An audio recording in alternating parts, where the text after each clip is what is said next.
We're live, I think.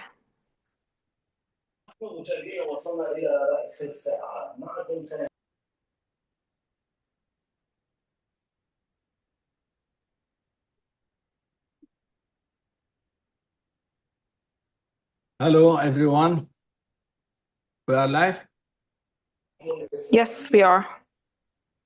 Okay. So, how many now attendees we have?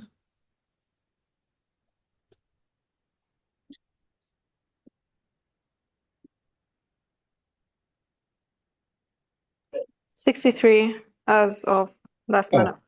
Okay. We will start now. Good evening. Assalamu alaikum. Welcome to our important and timely webinar.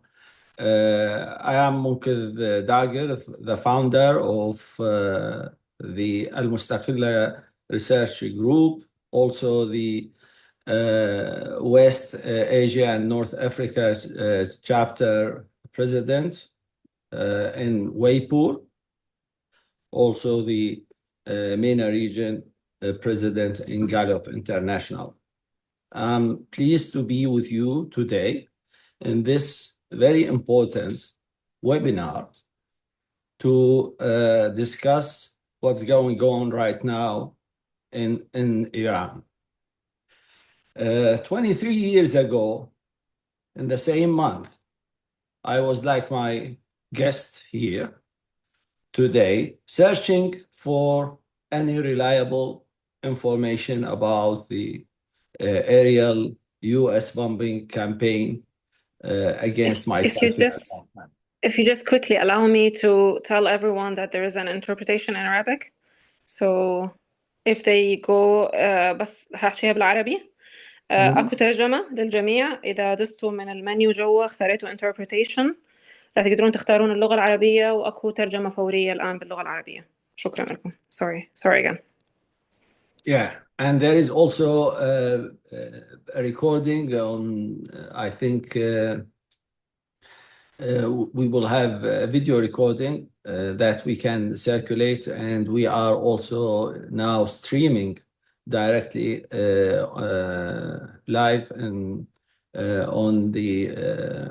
We're on YouTube, yes. On YouTube. Okay. So at that time, 23 years ago, the same month, I was sitting in my house trying to understand what's going on around me with the U.S. Aerial campaign against Iraq at that time. Info was so scarce, and there is a wide discrepancy between what the regime at that time, regime media is saying, and what others are saying about the war. Today, we gather at a profoundly challenging moment in the history of the MENA region and the world. The ongoing war, marked by direct strikes, significant casualties, and widespread regional chaos. Current war built upon earlier escalation, including 12 days war in June 2025, and have raised urgent questions about security, sovereignty, deterrence, and human cost. In Iran, as in any other nation under such pressure, public perceptions and views are shaped by a complex mix of national pride, historical grievances, lived experience of sanctions, concern for civilian lives, and aspiration for peace and stability. Today, we have the rare and valuable opportunity to hear directly from a respected academic voice inside Iran. Our guest is Dr. Sayed Imamian, who is assistant professor in Polytechnic Tehran University. Also, Dr. Sayed has a PhD in public policy from Edinburgh University. And he is with us right now from Iran, from Tehran directly. I will moderate a session of dialogue and discussion with him for around 30 to 40 minutes, asking him several questions about the current situation in Iran. And then I will open the ground for a Q&A session. So thank you, Dr. Sayed, for this important opportunity, and hopefully that you feel you are good and your family are safe within the current situation right now in Iran. Yeah, Dr. Dagar, thank you very much for inviting me here. Good evening, everyone. It's my pleasure to be with you. Yes, I'm based in Tehran now. My home my flat is very much close to the Sharif University of Technology in the west part of the Tehran. So we have witnessed several bombardments around our neighborhood during the last 3 days. But anyway, it's my pleasure to be with you and happy to go ahead with your questions and comments and with your great moderation. Thank you, and really appreciate this opportunity despite the current situation right now in Iran. So let us start with the daily life currently in Iran. Of course, we have planned to do this session before the war, and when the war took place, I contacted Dr. Sayed to ask him whether it is still possible to do or to run this webinar, and I astonished with the fact that we still can do it. And we had some fear about the connectivity and the internet. So tell us about the current life, daily life right now in Iran. And there are a lot of news about people are leaving Tehran right now. Daily life is horrible. There are a lot of difficulties. Tell us about the current situation right now in Tehran. Yeah, actually, in Iran, we never had experience. We never had such experience for several decades. Exactly since 1989, that the war between Iran and the Saddam regime in Iraq was finished. We never had such experience. But last June was the first time after more than 3 decades that Iranian experienced a wartime lifestyle. So in a 12 days war that was imposed on Iran unprovokedly by Israelis and then joined by Americans, created such a experience for Iranians that this time is not too surprising or too shocking for Iranians. Since the first day that the strike started in Saturday morning, exactly most of the people, normal, usual families, they prefer to leave Tehran because Tehran is very big multipolitan city with more than 10 to 12 million people are coming. Is different between days and nights. There was a request by the National Security Council to the people that if you can, please leave Tehran to be safe and to be less affected by the aggression, the Israeli and American aggressions. So we had a kind of the gradual leaving of the Tehran in Saturday and Sunday. Now Tehran is not as busy as was as you in normal days. We have experienced bombardments in last 3 days in different areas in Tehran, including residual areas. You may have heard, it was very shocking for us. In the first day, we had a strike on a very a small girl school in southern part of the Iran with more than 150 casualties. It was a genocide. It was remembering us what happened in last few days, a few years in genocidal operation that Zionist regime Israelis operated in Gaza. So it was a reminder for us that we are fighting and we are in war with a genocidal regime. Okay. So it's not something bad for them. At the end of the day, now in Tehran, life is going as normal to some extent. Of course, because Are the people state going to their works? Are people are going to their works, shops, daily life? Tell us about. Is it normal or how it is? is like holidays. Is not as normal as busy days. That means that the universities and schools are closed since the first day of the war. A proportion, maybe a large proportion of the families, normal families, they have already left Tehran, but still we have shoppings, we have commutings, we have communications, we have, you know, that in Islamic countries we have Ramadan, iftars, and mosques are full of audiences and prayers.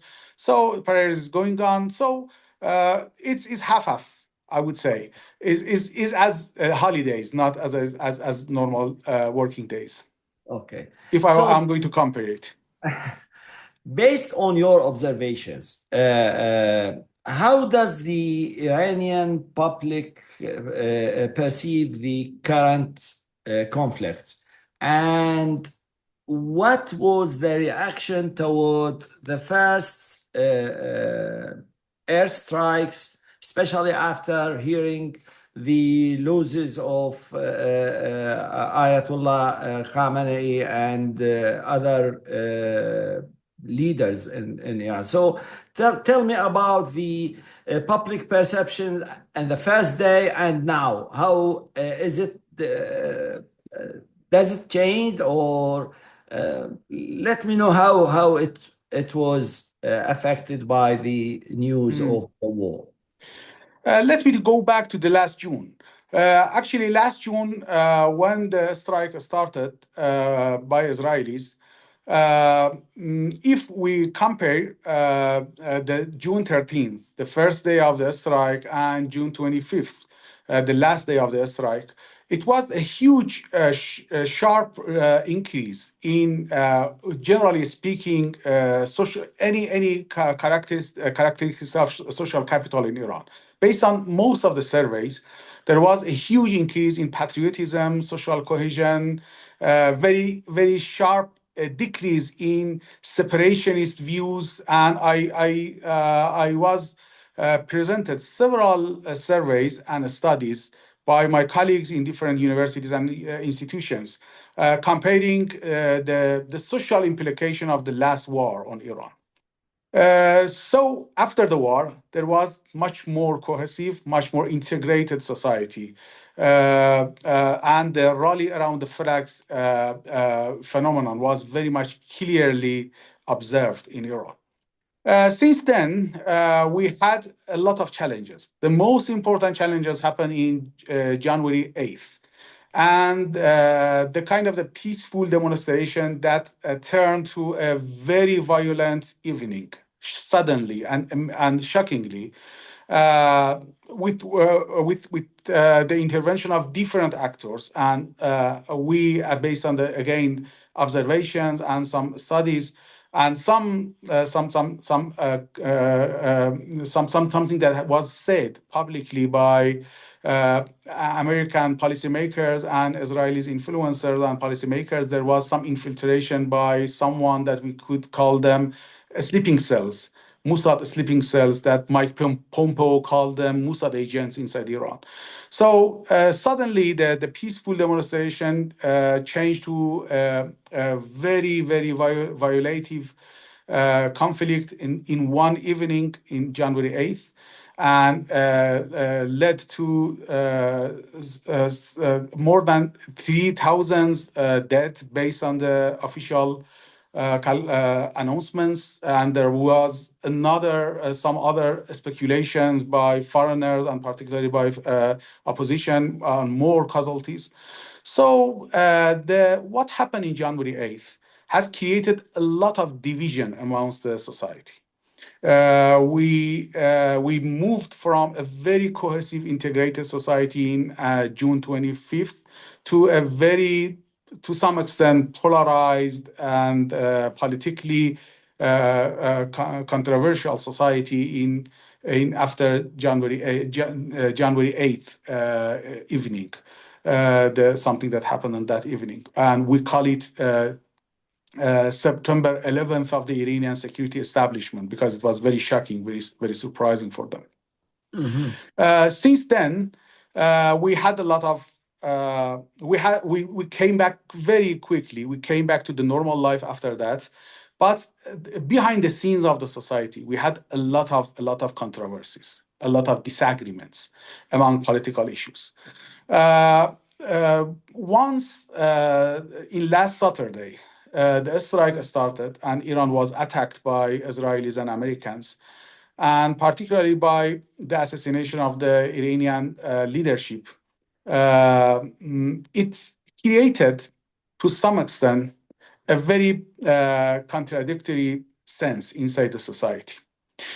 The supreme leader, personally, was someone very important in more than last 3 decades of the Iranian political history. He had a lot of supporters. Based on most of the studies that we had, at least until before the January 8th, there was large population of the Iranians. Always they were supporting him, and his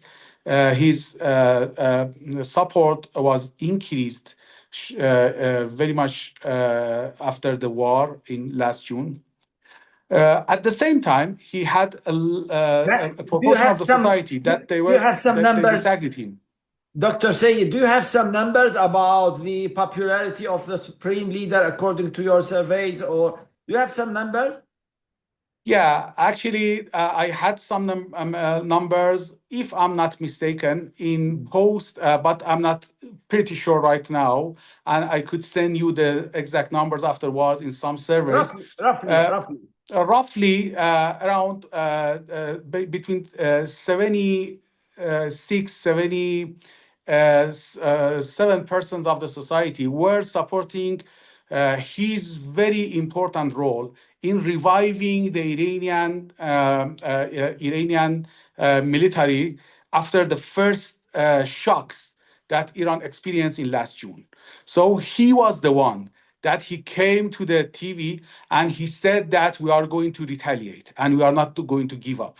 So he was seen as a savior of the Iranian national sovereignty and territorial integrity in last June. So his popularity and the same popularity remain even after the recent protests in January.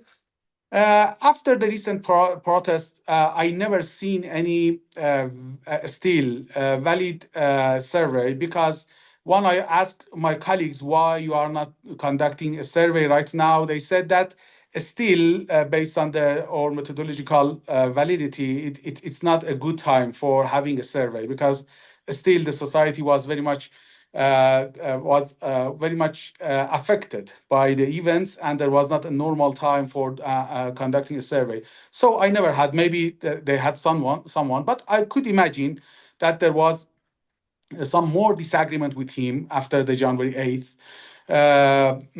But at the end of the day, when he was assassinated in Saturday, we had a contradictory feeling within the society.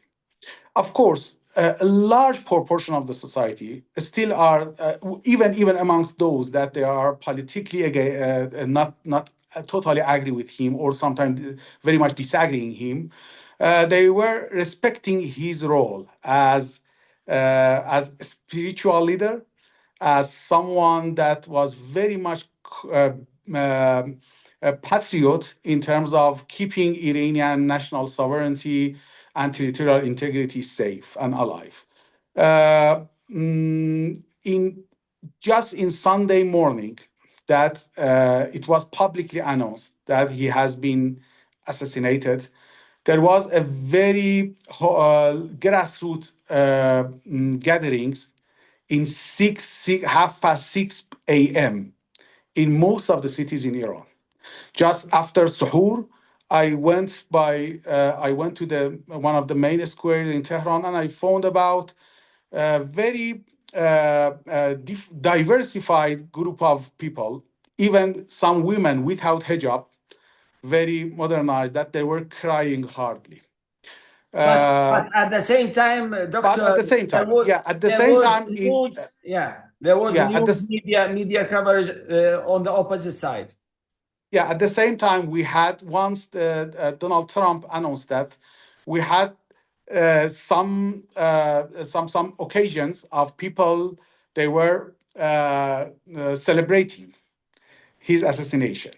But at the end of the day, since the first day that it was publicly announced, I never seen such a sign in Iranian streets. Maybe because of the war, maybe because the mourning, the feeling of the mourning is much more predominantly occupied the whole society than someone to have such a space to celebrate publicly about that. But yes, still we are living in a society that is not a unified society. So we have two different attitudes, but I would say I don't have numbers right now, particularly since the first day of the war, but it's very clear that the cities now is occupied by the supporters. So do you think that the majority of the Iranian public sentiments, public perceptions are with and pro the current regime still, the current regime enjoying the same support that it has before the airstrikes or before the war? I would say, based on the previous experience, any attempt of the war or aggression against the country will lead to an increase of the supporters of the political system.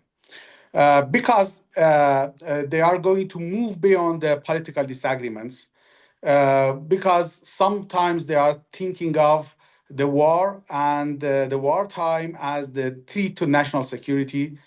And particularly once the part of the aggressor and the invader is Israel, is not at all. It's very much predominantly hated by the Iranian. Most of the surveys shows us that Israel and particularly Benjamin Netanyahu is the most hated in most of the Islamic countries, of course, in the region and in Iran. I would say that the war would have increased the support for the political system, because the alternative is the demilitarization, is very much likely to have a civil war, and it's very much has been announced naively by some policymakers in Israel and in US, that it would be a separationist movement and violation across the country, may lead to a dividing of the Iran. And so someone says that this is not the matter of the national security. That's the matter of the keeping Iranian identity alive. Okay. Otherwise, we won't have any identity like Iran anymore. So that's the perception, the very, very common perception. It's very much beyond the normal, unusual political disagreement and categorization of the society. But as a political scientist, have you noticed any signs of cracks in the regime, in the structure of the regime, as a result of the assassination of these 48 leaders? Is there any sign of a weakness of the regime after that, from your point of view as a political scientist? We had experienced such kind of the friction amongst the society, as I said, particularly post January 8th. But amongst the public departments, military and security establishment, we never seen or we never heard any kind of the frictions, because as you know, the Iranian governance is, we call it, I have written some book chapters about it, the very, very sophisticated multi-level governance system. The system as a whole has a lot of resilience. So last war was started by the assassination of the very important person amongst the military ranking, the high-ranking military officers and commanders. But you know, after 10 hours, the retaliation operation started. This time, it was even worse, started by the assassination of the supreme leader, the highest ranking political figure in Iran, political and religious figure in Iran. But I think we had just 1 or 2 hours that retaliation started. So we didn't have such kind of the frictions amongst the society, even amongst those part of the political landscape, that they have been very much in opposition side for last few years, amongst reformists, amongst, you know, ex-president, for example, President Ahmadinejad, President Rouhani, all of them, they have announced a statement with a lot of sympathy with and condolences, and they have said that now is the time of the war. So once we are in the war, we need to come united to each other. But there are also some media reports about, and actually yesterday we had this call between Trump and Barzani and Talabani in Iraq, and it was very clear that there was some push for Kurdish uprising in Iran. Can you see any chances that ethnic uprisings could happen, and this may tear up Iran apart? Of course, there is a risk, and it's a security risk. I think I won't see that as a political risk, because such kind of I'm not calling it uprising, something that we have been hearing and we have seen in some reports. There has been a kind of the preparation amongst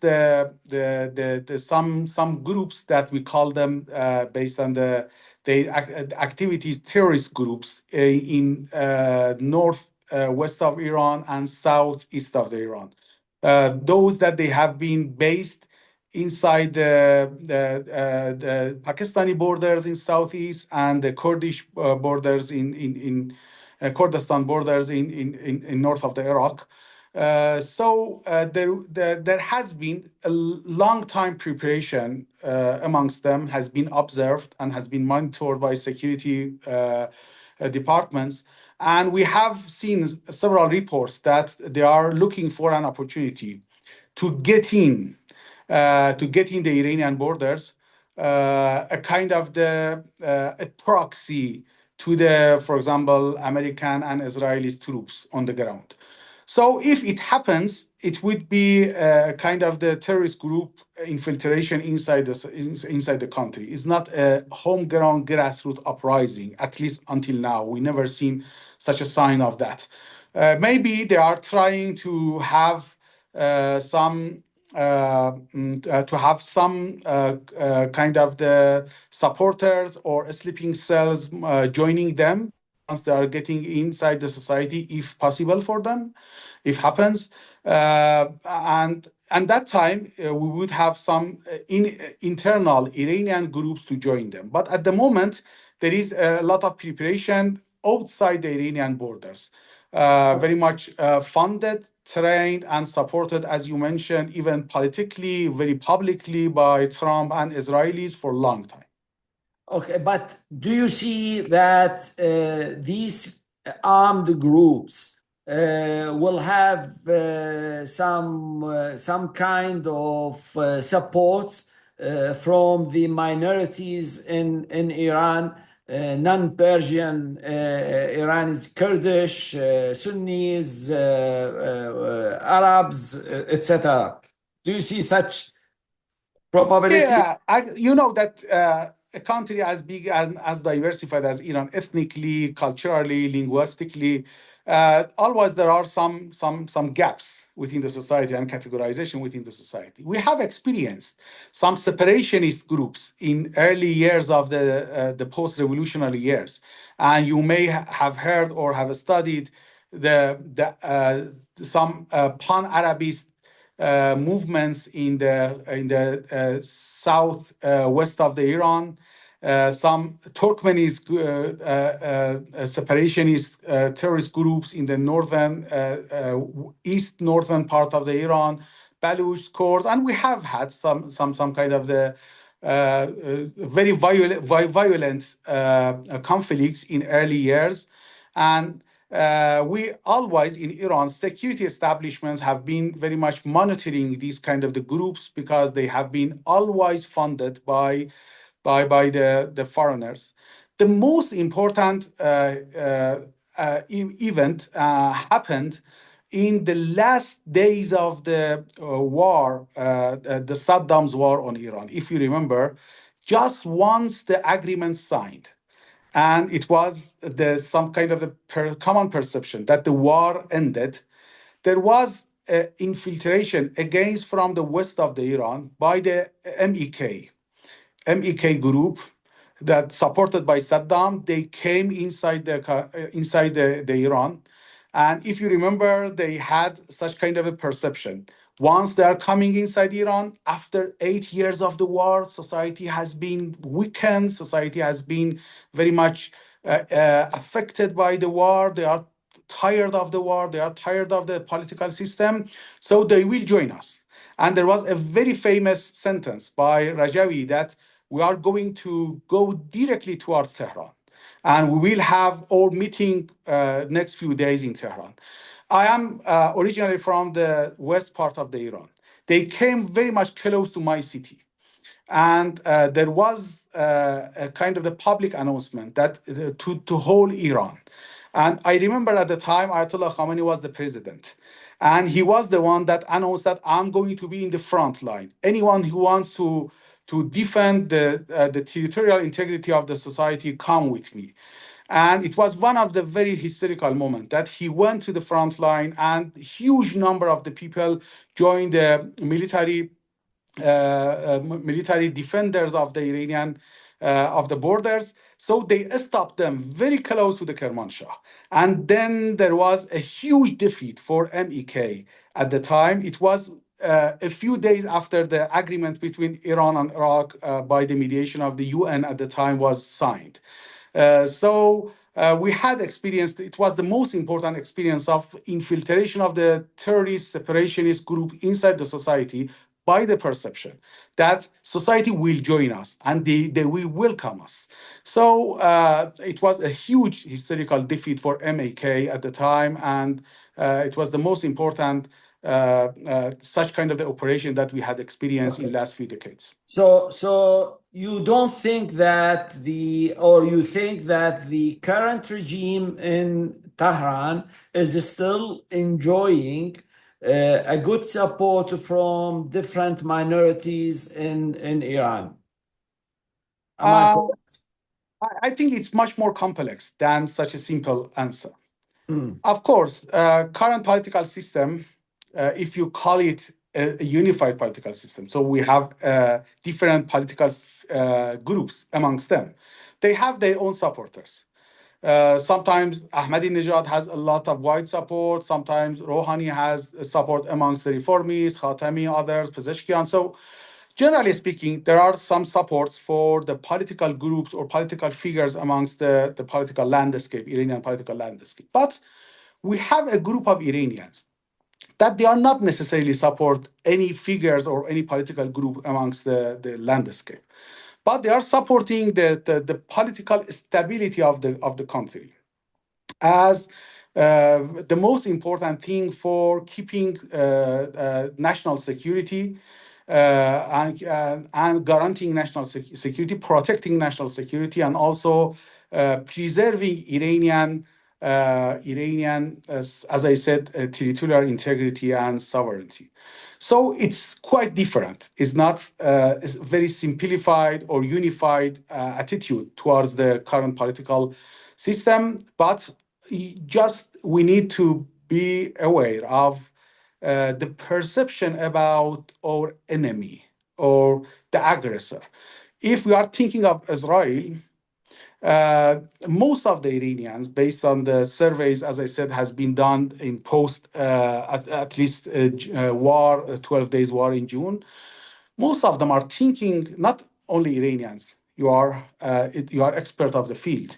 Even in the region, they are thinking of Israel as the source of insecurity, and they are thinking of Israel's new strategy, post October 7th strategy, as they have been calling Girider Israel. That means Israel is looking for very much political, geopolitical, and military hegemony over the whole region, means is going to occupy the large proportion of the Syria, Iraq, Saudi Arabia, Lebanon.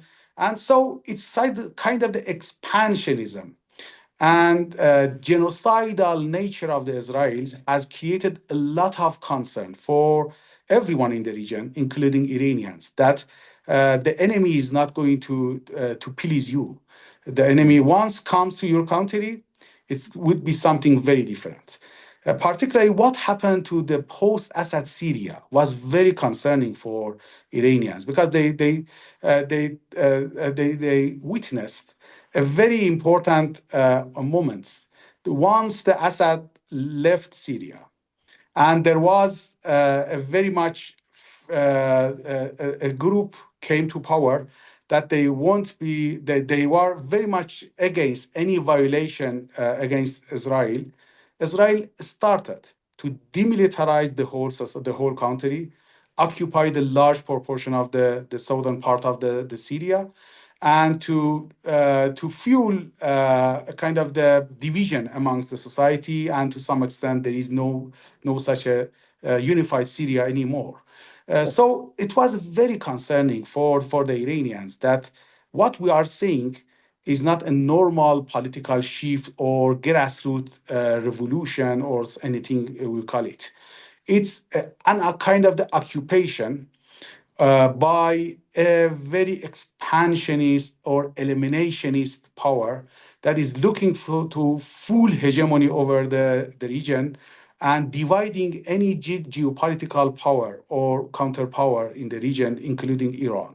So it's a matter of national security and matter of territorial integrity. So Okay. it's not, I'm not saying that everyone is supporting the political system. They are supporting the best or the least worst alternative for someone are very much a believer of and very much deep supporter of the political system are amongst them, of course, but not all.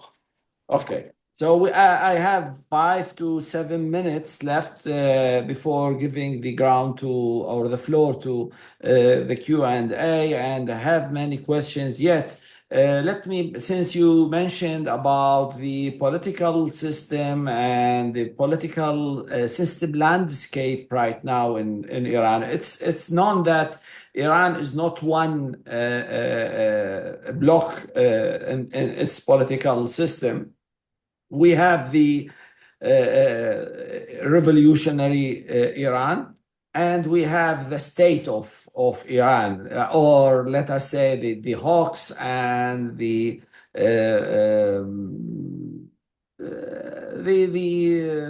peaceful people, or those who are with the state against the. So right now, what do you think? Who will win this struggle over authority in Iran after the war? Is there revolutionary wing is weakened or stronger right now? Actually, it's still not clear for me the distinction that you created or you mentioned. If you are talking about the very diversified groups that they are very much still in support of the country as a unified country in a war, to resist against the foreign invasion, to resist against any strike on the country. So they are very diversified. Of course, they are very revolutionary, extremely revolutionary. They are very technocrat, even liberals amongst them. But we have another group that they are very much, they are not, of course, inside the country, they are not dominant, but they are the one that they are very much close to opposition. Opposition, that means someone against the whole political establishment. So they may even, a minority of them, even may prefer a foreign invasion as an alternative to current political establishment. So if you are comparing these two groups together, there would be a different answer than if you are talking about the very diversified groups that they are overall are supporting the political stability of the society and the resisting against the foreign invasions. Which one do you mean? I mean, right now, the Revolutionary Guards will be more or will have an upper hand over the state of Iran, the institution of the state, اطلاعات versus IRG. Who will win this struggle over authority? It's known that there are this, or there is such a struggle over authority. Actually, it's difficult to answer a very simple, I think, answer to this question. It's much more complicated. Once IRGC is in fight, in front line against the foreign enemy, everyone is thinking about IRGC as a hero, as a savior of the society, of the country, and as someone that is very courage in protecting Iranian dignity and national sovereignty. Once you are thinking of some parts of IRGC that they are going to be much more involved in, for example, economic or political administration, there is a lot of disagreements amongst the society with regards to the IRGC's role in that regard. Even amongst the IRGCs, there are differences. Someone says that IRGC should be very much focused on defending the country's national security of the country. Someone says that no, some groups like IRGC that are very important could be much more involved in other aspects of the society. So this is always a disagreement in the second part.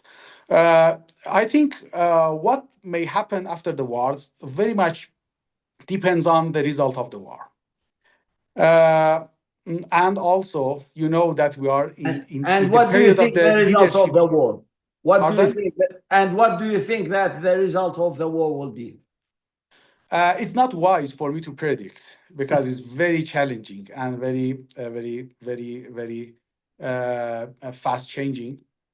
But at the same time, I think it's very existential for Iranian national security. And as I said, not only national security, even territorial integrity. So I'm sure that Iranian will fight until the end because there is no other way. There is no other way. And the common sense is that if we are not going to be secure in the region, no one will be secure here. So it's very existential a war for Iran, for everyone, and it's common sense, as I said. And do you see any chance for negotiation with the US again? Of course, any war will end with a diplomatic negotiation or diplomatic agreement at the end of the day. But it's very, to some extent, at the moment, is very humiliative if anyone talks about negotiation with US after 2 times of a strike against a country within the negotiation. It's betrayal to the diplomacy, and there is very deep distrust against any kind of meaningful negotiation with at least Trump's team. So I think it's common. It's not for Iranian. Everyone is thinking about. Even I was seeing something that Al Busidi, the foreign minister of the Oman, was saying that he was dismayed by what happened for the second time. And so I think Trump has created a very international chaos, not only amongst within the U.S. political landscape. I was talking with our colleagues from Geneva in last few weeks. He was coming directly from DC. He told me that in my view, as someone that has been professionally mediator for several decades working with DC, this quite complete chaos in White House with very individualized decision-making system. And you know that the Trump has been very much fundamentally against any kind of the international law. So we are living in such a chaotic, very challenging period of time. So we don't have such a traditional meaning comes out of some words like diplomacy, negotiation, international law, something like that. Yeah, that's the chaotic time that we are living in. But at the end of the day, the exit plan for the war comes out of some kind of the agreements that happens. Okay.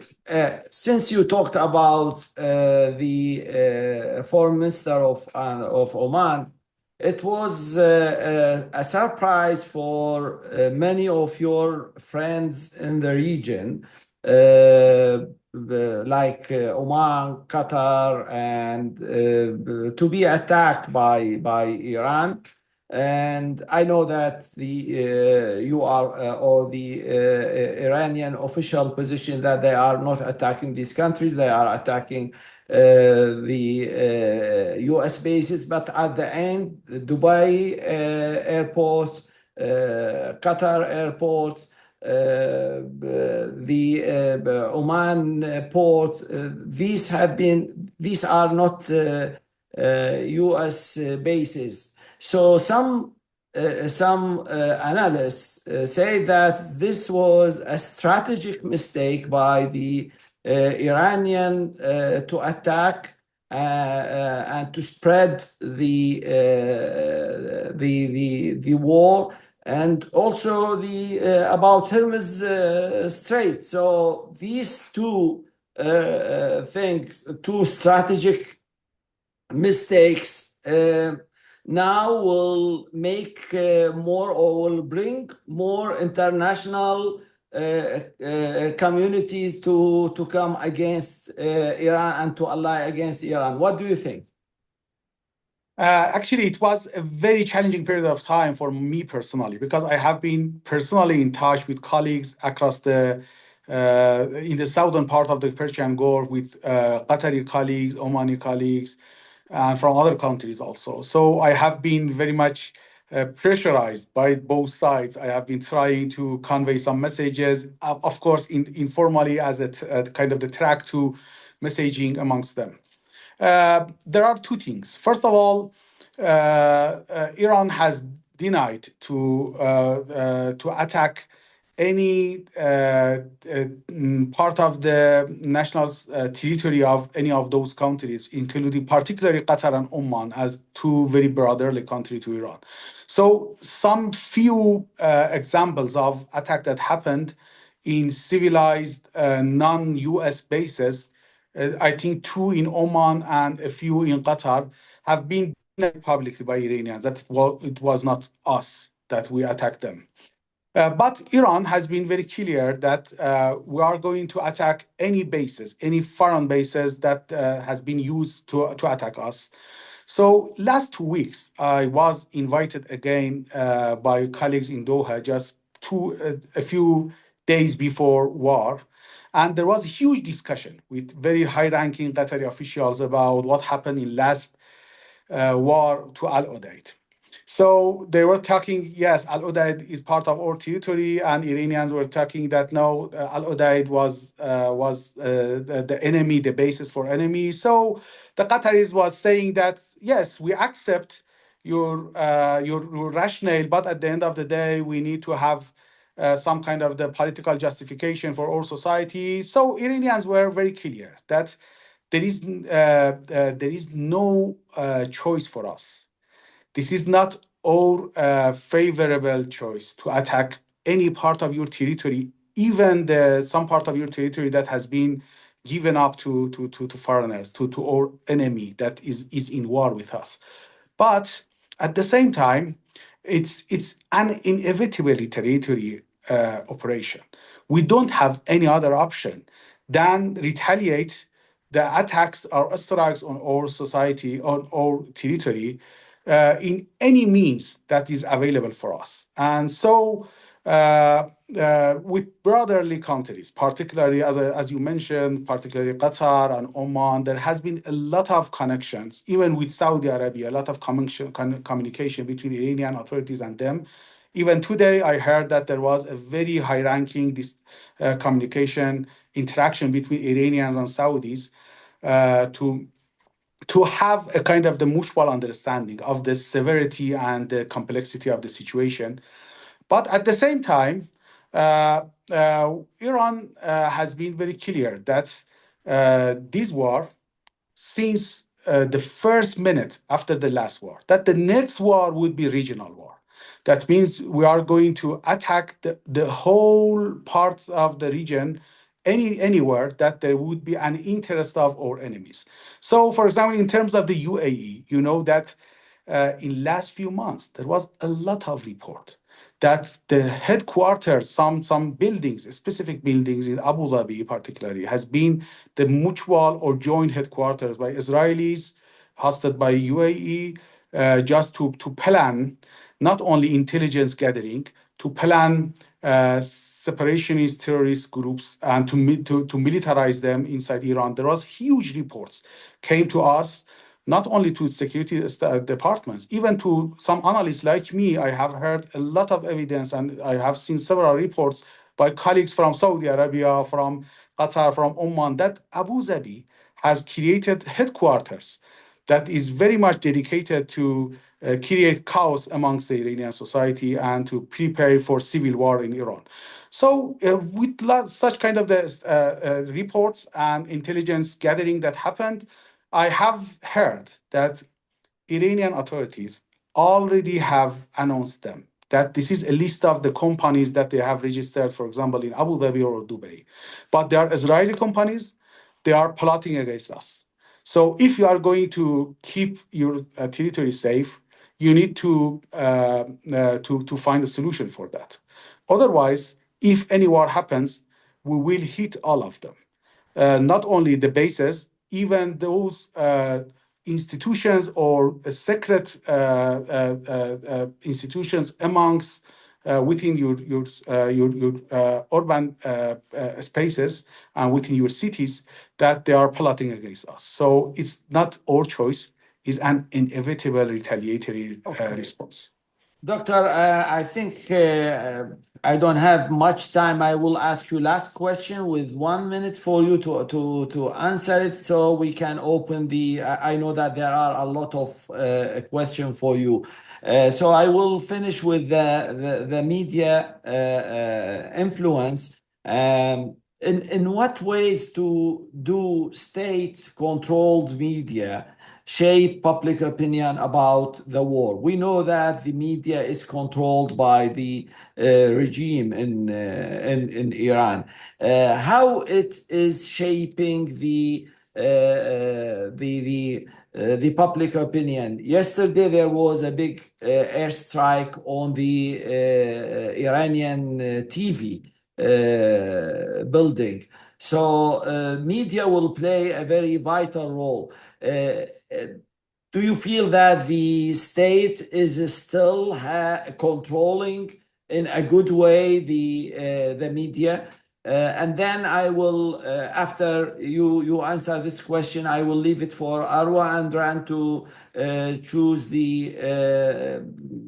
questions from the list of questions to ask you, and maybe we will also have a couple of direct questions for you.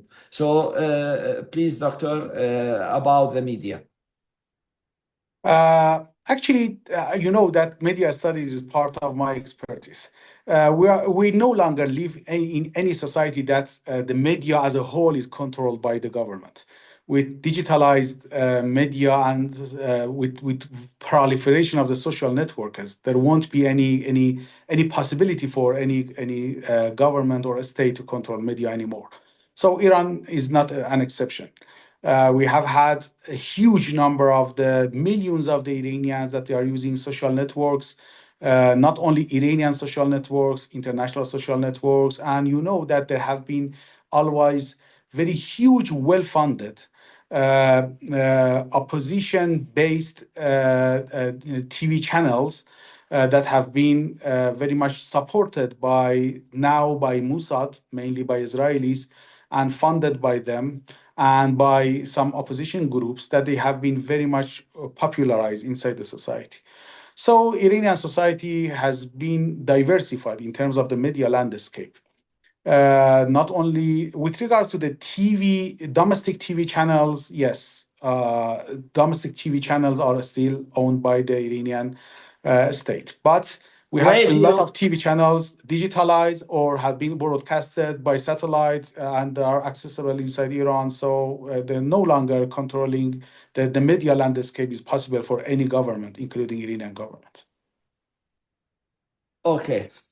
Arwa, Rand, thank you, Doctor. I will come back to you maybe for more questions later on, but I will open the floor for the Q&A. Arwa and Rand? Yes, yes, thank you very much, Dr. Imamian.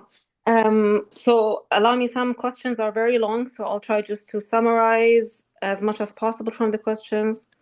The first question that we have from Colin, Erwin, they talk about the Arab Barometer recently ran a regional poll for the support of the two-state solution. So in summary, his question to you, do you think the people of Iran would also support such an agreement that guarantees security for both, like for all countries, as part of a regional grand bargain? This two-state solution. Dr. Dagar, do you expect me to answer now, or you are going to have some more questions and then I need to answer? I think we can answer one by one, right? Okay. With regards to two-state solution, there is one official statement that Iranian political stance has been always in support of the one-state solution based on the referendum and the democratic election or referendum, or anything that comes out of that democratic referendum would be acceptable by anyone, including Iran. But at the same time, even publicly, even officially, Iran has been always in support of anything that Palestinians are in support of that. You have seen several times that Iran has voted in UN, for example, to some resolutions that they are based on two-state solutions idea, but Iran has voted for that. And sometimes I have asked some Iranian diplomats that it's against your public or official stance. They are saying that yes, we have our stance, but at the same time, we always respect the right of the Palestinians. If Palestine is going to vote for anything, we are going to vote for that. But intellectually, I'm out of the official stance or official departments. Iranians as a whole are, like most of the countries in the region and the societies in the region, they are in support of the Palestinian rights. There is always a kind of the discussion whether or not supporting two-state solutions is much more in favor of the Palestinian rights, or supporting one-state solution and to support political stance. So it has been a controversy, a kind of the discussion amongst the societies, amongst the supporters of the Palestinian right in general, but they have a technical discussion. Which one is much more doable, feasible, and accessible solution for the Palestinians? But you know that at the moment, even those that they have been always supporting two-state solutions, even Norwegian foreign minister, if you ask him, I have asked some Norwegian diplomats behind the scene, even though them are not any more hopeful of the possibility of two-state solution. But at the end of the day, if you ask Iranian, generally, I would say that the majority are talking about anything that Palestinians prefer. We don't have any our stance. Of course, there is a political stance, but I'm saying about my perception of the political public mood that is in support of anything that Palestinians are more satisfied with. So we are not going to be more Palestinian than Palestinian themselves. Okay. Okay. As an administrative comment, because of the limitation of the time, so please, people who wants to ask any question, write your questions. There will not be a chance for a direct discussion with the guest. And Arwa and Rand, Yes. please try to Yes.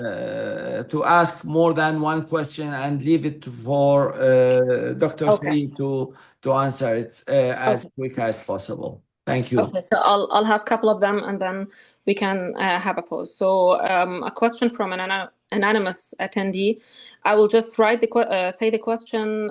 Why do you think the Iranian government would shut down the internet when people need information and communication the most? And then we have a question from Mr. Samir Abu Rumman. Roman, yes.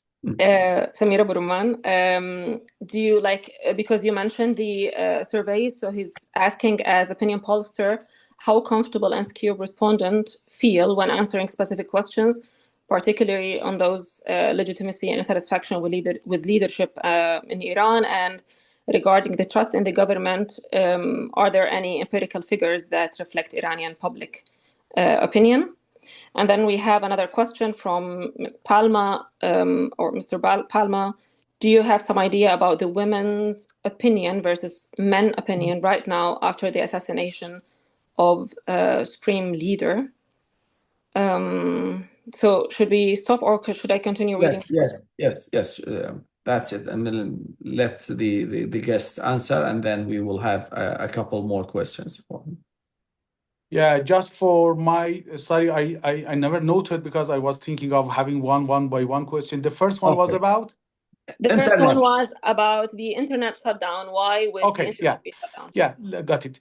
Actually, with regards to the digital policy making, and particularly some digital blackouts that is happening during some challenging period of time during the war or during some internal conflicts, I think it's very technically controversial.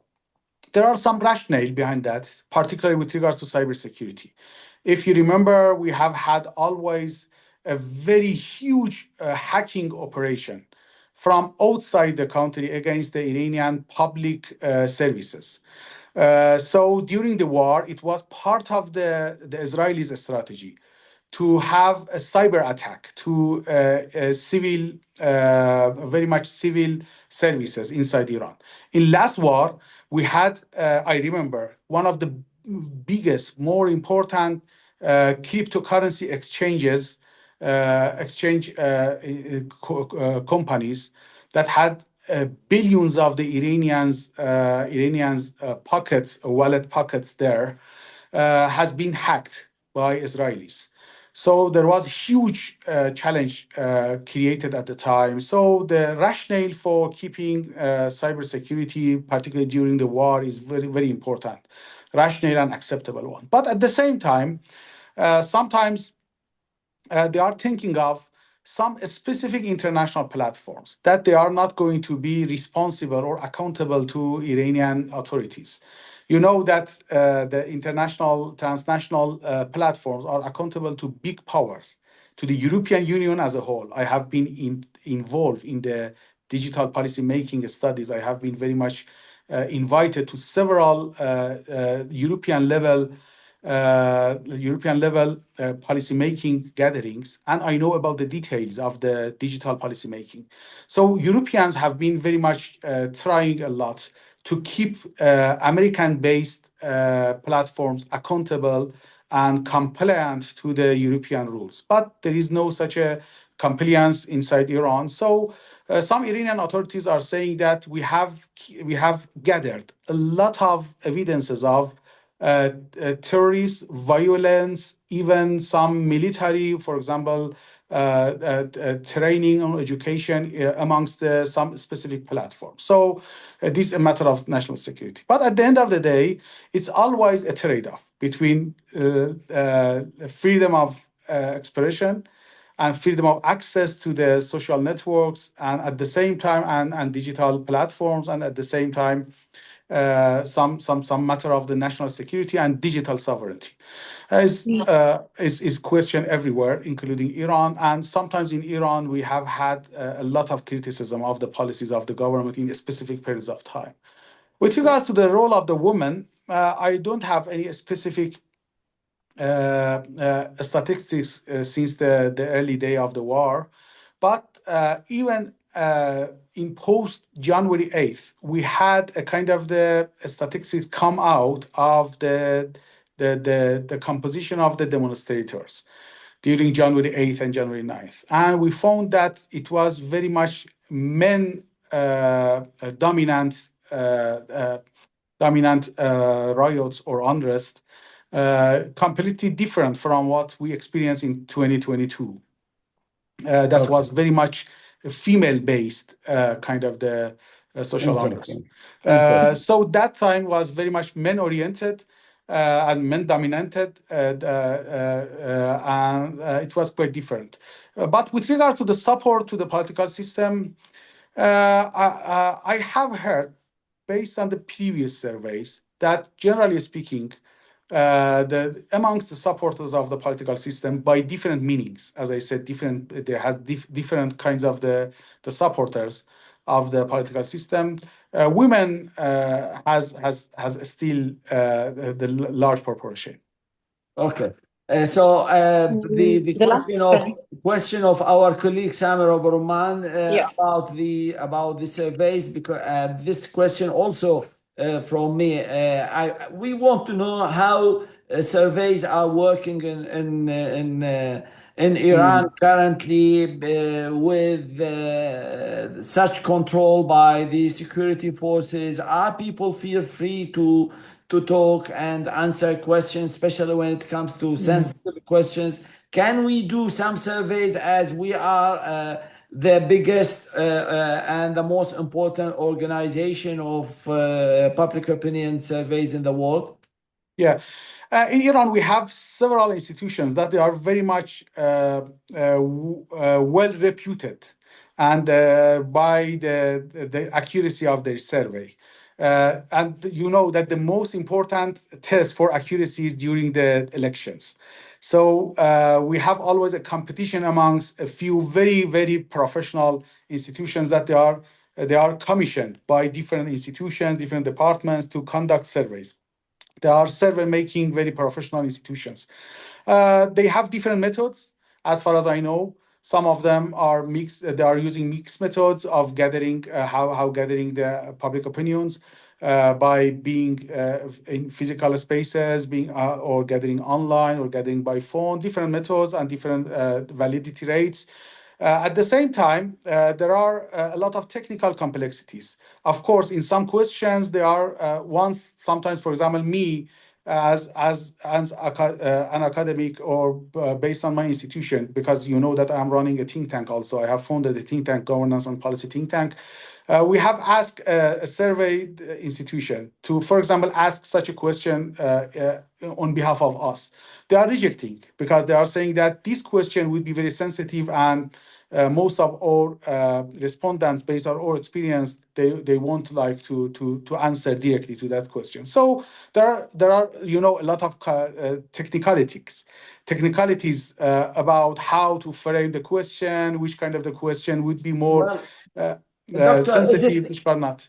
Doctor, is it technicalities or state restrictions, security restrictions on surveys in Iran? For those very well-reputed and official institutions, I won't see any restriction for them, because sometimes they have been commissioned to have some surveys for for example, high-ranking security departments. They have been commissioned to ask those very sensitive questions by the security department. So they are very much, they know about the mood of the society, because they have some open-handed, sometimes very green light to ask any question that they want, because of they have different clients. These are official entities or So one of them, for example, profit. we have a few. One is very much affiliated with Tehran University, is very much for several decades is working. Another is affiliated with very important institution called Jahad Daneshgahi, is ISPA, is very important, has been very much well reputed throughout the several decades, particularly during the elections, have been very clear and very accurate. And also we have another one affiliated with Imam Sadiq University that is very much a university very much close to the political establishment. So they have no private. they have their no own private. official affiliation, that they have a lot of support from the official departments to conduct the surveys. All right, Arwa, Rand. Sorry. Yes. I'll go to the chat, because there are a lot of questions there. One one is just disagreeing that you mentioned that surveys become irrelevant in moments of crisis. I would respectfully disagree with this assessment, that we need actually surveys in such timings in order to resemble the public. One a question from Molly. As people from outside Iran, how can we, what information and public opinion, if any, can we trust to give read information about current events? That seeing you from inside Iran is such a valuable and rare thing. How can we get more information from inside Iran, on media or something from inside Iran, because it's such a valuable thing to have someone from inside Iran talking to the public. And I would also be interested, another question from Elena, I would also be interested in your personal assessment of how many Iranians privately hope for regime change. Do you think those two attitudes can coexist while still condemning Israeli-American intervention, still hoping for a change? So these are the three. Should we stop or should I continue? Yeah, stop. Let's Dr. Said answer it. For the first comments, I need to clarify my maybe misunderstanding that I caused.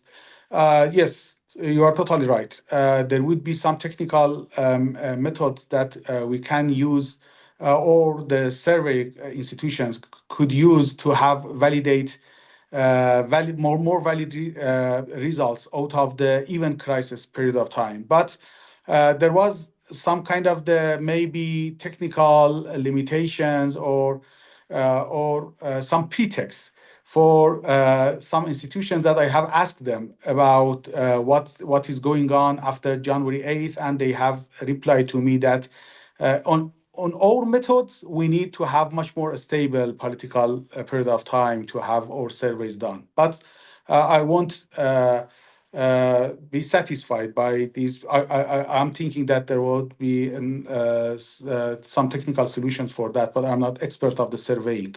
It's the expertise of the Dr. Dagher.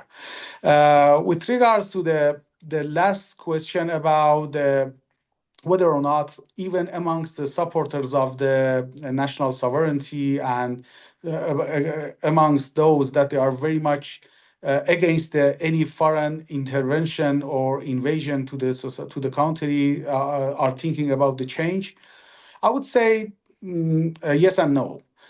Depends on how do you define the change. Of course, change in a more competent, a more accountable, more transparent governance system is the hope for everyone. But if you are thinking of having a change in very fundamental way, that means very close to what opposition are doing right now. It would be a very different proportion of the society that may prefer them. So I think it's the matter of the trade-off always. Yes, we have some disagreements, we have some challenges, we have some unsatisfactory attitude towards the current political establishment, but at the same time, what is the alternative? It's impossible to have everything to be excellent or perfect for any country. People are thinking rationally. They are thinking about what is the alternative. So, as I said, it's quite difficult for me to have a very simplified answer to this question. My answer is yes and no. But there was a question between two questions. Just if you remind me one sentence. Yes, and actually, I think it was to Dr. Munqidh, and they were like thanking him for having you because it's such a valuable thing, and asking if like what information and public opinion, if any, can we trust to give a read on information about the current events? How can you, like, for people outside of Iran, how can we give them more information about what's happening in a reliable way? Such an important meeting that we had. Well, I think Molly asked this question, and it's very difficult now to have or to rely on one source of information. There is a very clear and very sharp polarization media state that people or the it's Iranian narrative against the U.S.-Israeli narrative. So there are a very polarized point of view. I think we need to have more than one source of information. Maybe I will. I'm trying maybe with the Dr. Sayed as one of the reliable sources of information. Maybe we will talk about this later on to find out.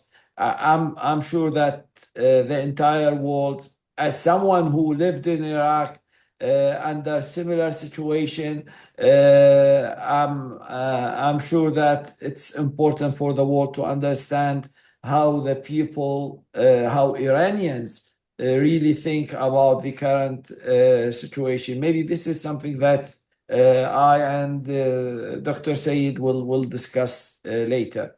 Yeah. Yes, I will continue from Norberto. Do Iranians rely on China helping Iran in this war? And then we have a question. Do you see a post-crisis victory as potentially enabling inclusive dialogue and gradual reform within the Islamic constitutional structure, or as reinforcing the existing political religious system in a more restrictive direction?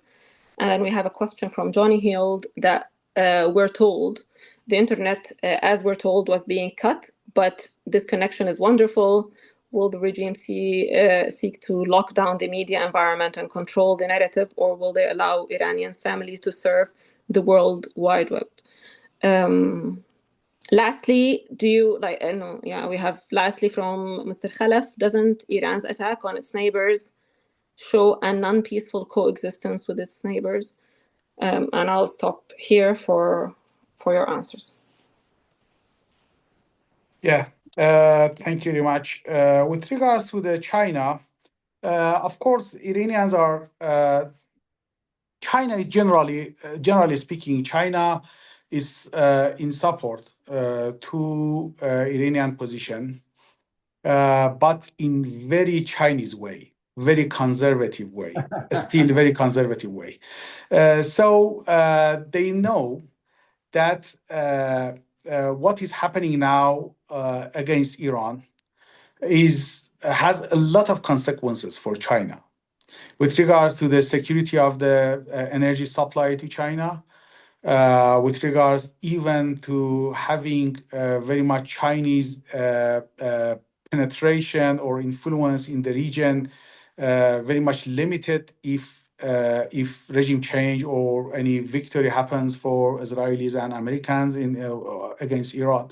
So China is observing very cautiously and very concernedly, with a lot of concern, what is happening on the ground, and is trying to support Iran. But still, China is very conservative, as I said.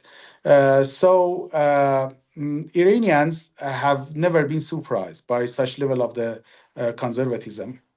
But at the same time, there has been a lot of discussion between Iran and China that with regards to geopolitical, particularly regional issues, China is very much interested to get much more involved. The most important intervention was the mediation, a rapprochement between Iran and Saudi Arabia that mediated by China. So it was a very important move by China that was very important also, a lot of important implication for the region as a whole.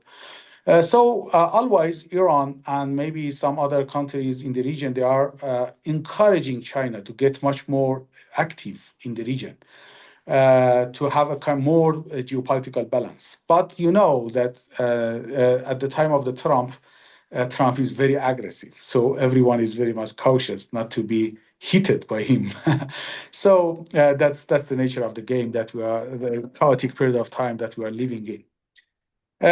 With regards to the last question about the neighbors, I would say yes, there is a risk, a political risk of what is happening now in the Persian Gulf. Whilst there are a lot of connections between, as I said, even today I had been to some extent involved in some connection between some friends in Qatar and Oman and Tehran, and I have heard that there had been a very high level exchange between Saudi Arabia and Iran. But at the same time, as I said, it's not a favorable choice. It would be a very costly decision to be made, to have a regional retaliation to the war. But as I said, it is an existential war, and this is a very inevitable response that Iran has no other alternative to do that. So there would be a lot of political cost on that. But at the same time, I think any kind of I'm going to answer another question with together, that any challenges, any period of crisis may create a lot of opportunities for some shifts some balance shift in not only in geopolitical power of the region, even in bilateral or multilateral relationship. So I'm very much hopeful that this war will create a platform for a regional cooperation, for having a very domestic security framework with very minimum intervention of the foreigners. That's something that has been always challenging for everyone in the region. I have been involved in several kind of the dialogues. Even in Doha Forum, Dr. Dagher, we met each other first time there. In Doha Forum, I was invited to several Chatham House rule based roundtables around the forum with regards to regional frameworks for security, new security architecture of the region, based on a kind of the multilateral cooperation. So it's something that has been very much missing. And I'm very much hopeful that after such kind of escalation, regional escalation, we will come to a kind of the common understanding that the security in the region should be a mutual or collective security. It won't be possible anymore to have some Switzerlands, some islands of the peace, prosperity in the region that at the same time the rest of the region will be burned out or will be occupied, colonized, invaded by others. So we are living in a region, and you know that it has been discussed a lot internationally in the time that Trump is very much against any kind of the globalization or multilateralism and is very much in favor of unilateralism. This is a kind of the regional multilateralism is an idea as an alternative that has been supported by a lot of important global players across the world. So in the West Asia, we need to come across such kind of the platform for security cooperation. And we need to have, as I said, to come to such kind of understanding that the security is a collective, I think, a collective outcome of cooperation. And it won't be possible anymore to have security for someone, non-security for others. With regards to the digital policy, as you mentioned, as I said, it's some rationale behind digital policies. Some policies are very controversial. So you know that it's not only Iran. Recently, we have seen a lot of policies has been made, or some laws that has been passed by parliaments or Congress about, for example, some concerns about digital behavior of the society. Something that we have observed, the huge controversies around TikTok in the US. And again, the same time, some controversies about how European rules are going to be imposed on the digital platforms that are originally US based. With regards to some countries like Iran, it's very difficult, very challenging, because we don't have as such big power as Europe, as 500 million market with a lot of soft power, a lot of regulatory tradition and background to impose our rules to some extent. Of course, Europeans are not satisfied with the US platforms, but Iran doesn't have such authority. At the same time, Iran is very much concerned about not only cybersecurity, about such kind of the illegal behavior amongst over the digital platform. But I won't reject that such kind of the very much overcautious policies in Iran.